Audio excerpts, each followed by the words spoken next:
Hi, I'm Barry Worm from the Flat Out Crash Investigation Team, or FOCIT as we like to call ourselves. Today we want to share the findings from the recent investigation we undertook on the crash of the Flat Out ViperJet. We will share the behind the scenes interview with the pilot in question, analyse the crash footage and give you our final verdict on the crash. The crash happened on the 1st of April 2022 at approximately 2:14 p.m. at the Wang Jets event, which was held at the Wangaratta Airport.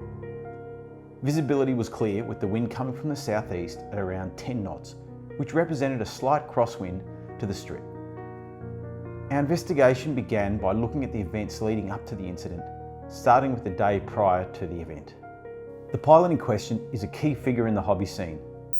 Can you please state your full name? Did you just call me a fool? No, I said full name. Oh. Andrew Still, but you can just call me Skillsy. What is your occupation?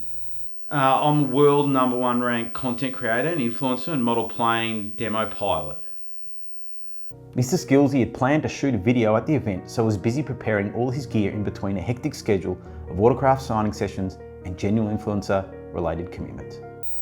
What headspace were you in prior to going to the event? I was flat out. I was preparing all my gear. Now what you need to understand is that as a world-class influencer of all things model plane, I take my content creation seriously. So I make sure that my batteries were charged from my camera gear and that my clothes were ironed and my hair was done. A week prior to the incident in review, Mr. Skillsy conducted a thorough check of the ViperJet in question. Had you checked your plane prior to attending the event? Yeah. Was it working okay? Look mate, you're saying I don't know how to check me plane? No. Put your manners back in, okay? He reported that everything was working as it should be, so plaqued the plane ready to attend the event. Our findings concluded that the plane in question was in full working order and fit to fly prior to the event. How was the drive to the event? Usual, one-stop pit stop strategy, redlined it all the way in third. Once arriving at the event, Mr. Skillsy's plan was to fly his ViperJet before shooting any video activity which would occur the next day. Upon attending the event, fans began to swamp Mr. Skillsy. What happened once you arrived at the event? Usual, I got swamped by the fans, or as you like to refer to them as the peanut gallery. Who are some of the members of the so-called peanut gallery? The usual, Mac Dodd, Darcy Wilson, Cam Sexton, pretty much all the pilots at the event. Mr. Skillsy set up his plane, but upon conducting final checks, did find a problem. When conducting your pre-flight checks, did you find any problems with the plane? Yeah, I did actually. What did you find? Well, you know how I said I redlined to the event in the third all the way? Yes. Well, I reckon I may have pushed a little too hard and a little tray inside my jet that had the air trap mounted on it sort of came loose. What did you do about it? Well, I scabbed some epoxy from one of the fans and went to town doing what I do best. What's that? What do you reckon? I build model planes. Mr. Skillsy fixed the plane and conducted some pre-flight checks, and everything was working perfectly. His next move was to take the plane to the flight line and fly it. Mr. Skillsy, now that you had taken your plane to the flight line to fly it, what were you thinking? Well, general domination of the airspace and show people how a jet should be flown. None of this circuit flying at 400 feet for me. Had you flown your jet recently? Nah, but I was pretty much the best pilot at the event like most events I go to. Now, what kind of models do you generally fly? Aerobatic models. Did you ever stop and think that you were about to not fly an aerobatic model? No. Look, champ, I know how to fly a plane. Surrounded by the peanut gallery, Mr. Skillsy taxied onto the runway and lined up for a takeoff. What were you thinking before you took off? Well, I went through my usual routine. What is that? Well, I start my demo music in my mind. What music is that? You know the chicken dance? You know? We'll now roll the video of the flight and then analyse it. As you can see, Mr. Skillsy performed a textbook takeoff. At this point, the plane was doing exactly what it is expected to do, fly. The pilot then makes a left-hand turn to begin a downward leg in the flying box. A textbook aileron roll was performed. Why did you roll the plane on the downwind leg? Yeah, easy answer. I was bored, so I chucked in a hectic roll. And 2, to get the crowd up on their feet and into party mode. Skillsy! The roll completed, Mr. Skillsy set up for a turnaround manoeuvre known as the half-reverse Cubanate. He pulls to a 45-degree upline. Now if we stop the footage here, we can see the first sign of an issue. The tail of the plane seems to drop. This suggests the plane may have been a little heavy with the CG a little rearward. When you pulled to the 45-degree upline, what were you thinking? Well, the first thing I thought was, go Skillsy! Second thing I thought was, gee, she seems a bit sluggish on the incline. I then checked my throttle position and I was pinned. Mr. Skillsy admits that the plane seemed a little sluggish and had enough time to take a mental note of this and check his throttle position. The manoeuvre progresses and now Mr. Skillsy rolls to inverted to set up for the half loop to bring the plane back down the strip. The manoeuvre looked like a textbook move, but this is where things start to change. The nose of the plane descends to vertical. At this stage, there is no sign of any issue with the plane or its operation. The radio link is live and Mr. Skillsy in seemingly full control. Now, if we pause at this point, we can make a note. The plane is now at the transition point from vertical to level. We see a very slight uplift of the nose and then a spiral dive commences.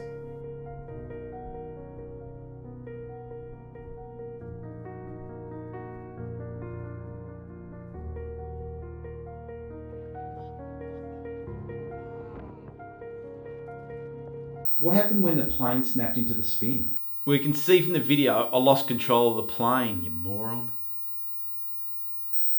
What were you thinking? What do you reckon I was thinking, mate? Do you reckon I was singing Here Comes the Sun and ready to do a celebratory dance or something? Freaking loser. Mr. Skillsy's ViperJet met its end not long after with a heavy impact to the ground. As you can see from the photos taken of the crash scene, the impact was on the nose with debris scattered around a 10-metre radius from the impact site. The only salvageable part of the model was the tail section. The turbine had totally been disassembled from the model. Our team of investigators collected the debris, which was later analysed. The turbine engine was recovered and despite a broken FOD and starter motor seemed to be intact. All servo gear was recovered and also was intact and operable. All control surface linkages were still connected and the control surface intact.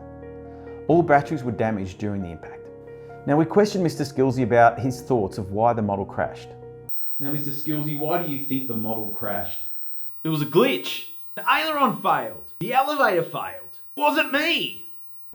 One of our lead investigators, a gentleman by the name of Dr. Udas Chetty, went to the internet to see whether there were any similar crashes to the one Mr. Skillsy experienced and found that there had been. Dr. Chetty had found an internet forum thread where a similar crash was being discussed. Reading through this thread, there were many amateur responses, but a professional opinion was shared by leading model pilot Ali Machinchi. He states, "Sorry if I'm going to upset anyone here, but that was clear pilot error. Too slow, too low and too much elevator. To me it looks as if the loop was started too low and with too little speed. As the ground is rapidly approaching on the third quarter of the loop, the pilot heaves on the elevator to arrest the descent. At the speed he was going and with the drag he had in the gear being out, all this did was cause an aggressive stall. This leads to a departure, a wing drop and the ensuing spin. Other factors to consider are the weight of the model at the time of the crash. I see a beautiful paint job, smoke, both things which will add to the overall weight of the model, thus increasing the wing loading and stall speed. Sorry if that's not what some of you want to hear, but that's how I see it." Ali goes on to say, "If you are looking for a jet that won't snap out the bottom of a tightened loop, which was entered too low, geared down and with too little speed, may I suggest you look for something made out of Depron and that has the wing loading of a thermal soarer. Regards, Al." Ali raises some key points. They are heaving on the elevator, weight of the model, aggressive stall. First point, we saw a slight raising of the nose in the transition phase to level. It was at this point the elevator input was applied to the model to level it off by the pilot. The pilot confirmed he had the radio set up on low rates, but there was still a significant input of elevator applied to level the model. I swear it was a glitch. Point 2, the weight of the model. Mr. Skillsy had noted that the plane was sluggish on the incline to the turnaround manoeuvre, so much so that he checked his throttle position. The plane had just taken off and it was fully loaded with fuel, adding around 3 kilograms of weight to the model. This added weight significantly changes the wing loading of the plane, meaning the model needs to now fly faster in order to keep flying. The model was already producing the maximum amount of thrust, so Mr. Skillsy could not do anything to make the model fly faster, except abort the manoeuvre and undertake a basic turn. This was not the chosen course of action. Radio lockout. Not my fault. Just not my fault. The last point is the aggressive stall. A copy of the video was sent to Mr. Skills' brother, an airline pilot, for review. His first comment was dynamic stall. We investigated this further. Stalls can occur at any speed, not just at low speed. A stall can be induced at speed by a sudden force that can lead to airflow separation on a wing. Now, most planes are designed for the wing to stall at the wing root. It is a more controllable stall. A wingtip stall, on the other hand, is not. Look, the ground hit the model, not the model hit the ground, so it's not my fault. So what is our conclusion on the cause of the Flat Out RC ViperJet crash? The Fokker team have concluded that the crash was due to a high-speed stall that represented in the form of airflow separation on the left wing that was induced by a heavy input of the elevator. The increased weight of the model due to the fuel load was deemed a significant contributing factor that led to a higher than normal wing loading and slower airspeed. Prior to similar occurrences with the same model, ViperJet had been experienced around the world, leading us to believe that ViperJets may have a tendency to spin if subjected to similar circumstances. Escaping such a spin is extremely unlikely by even a pilot as skilled as Mr. Skillsy. This investigation is now closed, and despite the crash, Mr. Skillsy is still believed to still be pretty much the best pilot at the field.